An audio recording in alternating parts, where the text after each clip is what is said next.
I run away because I'm child-free and I feel like my fiance was trying to get me pregnant. I've, 26F, always known I didn't want kids. From a young age, even when adults asked me how many kids I wanted, my answer was always none. I didn't even know what child-free meant, but I always was. As I got older, I realized what it was. I just didn't feel that unconditional love that's supposed to come with having children. Could I love a child? What if? I can't be a mother because I don't know what that kind of love feels like. That's how I've spent my whole life. Then I met my fiance, 34M. 2 years ago he was my first everything, and I finally experienced romantic love. But when it came to kids, I still knew I couldn't do it from the beginning. I told him that having kids was off the table. He said he was fine with that because he never really liked kids, so it wasn't a problem for him. 5 months ago, he proposed, and I said yes. We moved in together, and everything was perfect.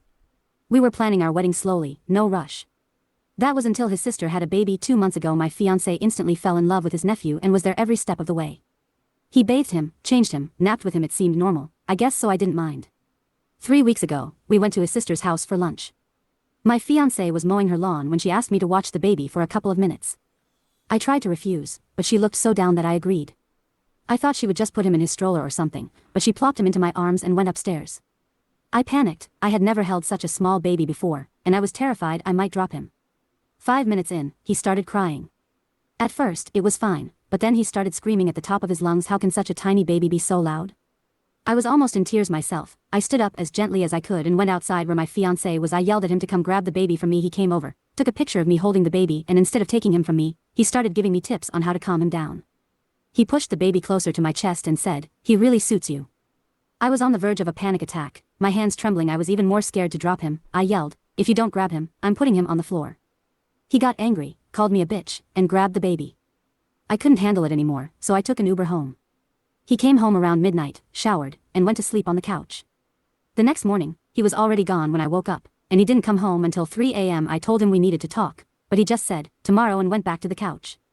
The next day, when I came home from work, he was waiting for me. We sat down, and he apologized for how he reacted, saying he didn't know what got into him. I asked the question I already knew the answer to. Me, do you want to have kids now? Him, I don't know. I just love him so much, you know? Me, well, that's normal, isn't it? Him, I guess. But do you really feel that against having kids? You don't even have to get pregnant or give birth, we can adopt. I talked about how scary pregnancy and childbirth were for me, especially because of how hard it was for my mom. She almost died giving birth to me due to complications, and she had to have an emergency hysterectomy. Me, that's not the only reason, and you know that. You know how I feel about not knowing if I could love a kid unconditionally. Him, I know, but you learn to love me, right? You can love a child too. Listen, we don't have to agree on this now. We can get married first, and then revisit it. Please don't shut it down immediately. Then he started to cry and hugged me, so I dropped it. But deep down, I knew I couldn't be a mom. I know myself, and honestly, I felt betrayed by him. I thought I'd eventually start resenting him, but I hoped we could get past this. Then he started doing some strange things. He changed his wallpaper to the picture of me holding the baby. He started calling me mama. He wanted to start having unprotected sex, and he even began touching my belly when he thought I was asleep. I have fertility issues that I've never treated because what was the point? My period is irregular, but mostly pain-free, so I never bothered to do anything about it. But when he suggested I go to the doctor to see what's going on with that, I panicked. It felt like he was trying to get me pregnant, and abortion is still illegal in the country we're living in. So I left. I told him my mom fell in the shower and broke her leg, a lie, and I wanted to stay with her for a couple of days to make sure she was okay. He said that was fine, and I waited for him to go to work. Then I grabbed important documents, some clothes, sentimental things, my dog, and I left. I don't know if what I did was right. I'm starting to doubt myself. Maybe he just wanted me to be healthy. Maybe he was just cuddling me or liked that picture. But I can't shake the feeling that something was wrong. He hasn't realized that I left to never coming back. He just questioned why I took the dog, jokingly. I didn't tell anyone, I just told my mom I missed her. Maybe I should go back and pretend everything's okay, but something about him feels off now and just don't know anymore. I'm sorry if this is all over the place and extremely long. I just can't talk to anyone about this and is eating me alive. I probably left some things out of context, so sorry about that too. Update. So, I'm going to try to make this as chronologically accurate and concise as possible. If something is unclear, I'll clarify in the comments. The first thing I did after my last post was get a blood pregnancy test. It was negative. That night, I also spoke to my mom. I wasn't comfortable sharing every single detail, so I left some things out, but she told me she supports me and that I can stay with her for as long as I need. I also talked to my sisters. They admitted they never liked the idea of me dating someone so much older, but they didn't want to push me because they know me. If they did, I'd probably get angry, distance myself, and become even more dependent on him. I apologized for overreacting at everything and assured them that they should never hesitate to tell me if something feels weird or wrong. I called my boss and gave him a more family-friendly version of the story. He was absolutely livid not only with him but also with me for not telling him sooner. He's like my work dad and was the one who requested I join him. He said he didn't bring me to a foreign country without intending to take care of me. He promised to pull some strings to get me a position at the office in my country since my former position was already filled. He also told me that if I wanted to get my things back I could go back on a Saturday, and he would accompany me. After thinking about it, I decided to go back. It might seem silly, but I had spent a lot of money on K-pop photo cards, albums, mangas, and I didn't want to start my collection from scratch. So, I spent a couple of days with friends and visiting family, realizing how lonely and isolated I felt in a foreign country. Even though it's not that far from home, I knew I could never leave my family like that again. Even my dog seemed happier, spending every afternoon cuddling with my mom. I also visited my father's grave. I've always hated cemeteries and avoided them, but I needed him in that moment. I went alone, brought fresh flowers, cleaned a little, and just sat there talking to him. I told him none of this would have happened if he hadn't passed away. I cried like a lot, then laughed like a crazy person. I ended up staying for about 3 hours, but it felt so healing. I also went to my mom's gynecologist, and she said it was possible to get a tubal ligation, especially considering my health issues.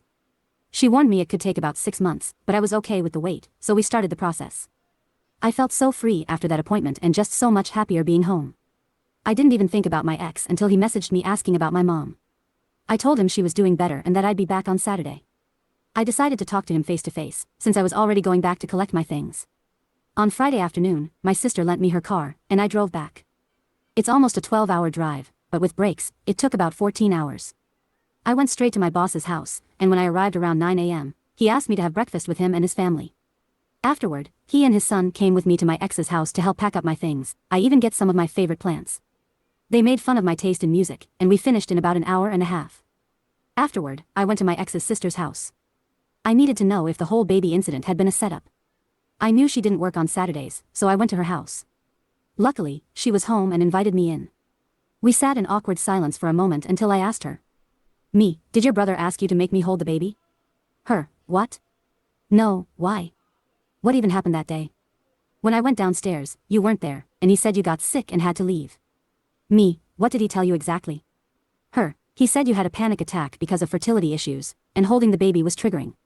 I told him that didn't sound like you, but he said, how are you supposed to know more about my fiance than I do? Then he left. Me, what the actual fuck? Her, yeah, he even said you wanted to babysit and go to the park as a couple with the baby, but I told him he was crazy if he thought I'd let him use my baby like that. He got mad at me and didn't speak to me for a couple of days. Then I laughed and explained what actually happened. She was furious, so mad she started crying. She apologized for leaving me with the baby, and I apologized for saying I was going to put the baby on the floor, clarifying that I wasn't actually going to do that. She said she was genuinely considering going low contact with him because his behavior was creepy, and she feared he might do something to the baby. I decided to tell her I was leaving her brother, and she said she understood. We hugged, and she said she'd miss me. I went back to my boss's house to wait for my ex to get home. I told him to text me when he got off work. I was a nervous wreck. I almost threw up. My boss's wife made me chamomile tea and stayed by my side, rubbing my back. I honestly love that woman, the whole family, really. My boss and his son came with me to his apartment. One thing about my boss, he's a softie, but he's huge. He's 195 centimeters, 6 feet 3 inches, and about 130 kilograms, 286 pounds, and his son is basically a carbon copy of him, so I felt pretty safe. When my ex got home, he smiled at me, but then saw my boss and his son. He asked me what was going on. Me, I'm breaking up with you. You're clearly going through a baby fever phase, and I don't want any part of that. Him, what do you mean, breaking up? We can't break up. We love each other. Me, no. You love the idea of me being pregnant with your child and that's not going to happen. He tried to hug me, but my boss grabbed his shoulder and said, why don't you sit here with me? Him, I can't lose you. I love you. You're my soulmate. I can't live without you. If you leave me, I'll die. I would rather never have kids than lose you. I'll even get a vasectomy, but please stay. What will our families think? You can't just break off the engagement like this. Me, first of all, this isn't a telenovela, so calm down. Second, I never even told my family we were engaged, and I've already told them we broke up. Him, what about the dog? You can't just take her. Me, what dog? The dog I've had since I was 17. That's my dog, and she barely tolerates you.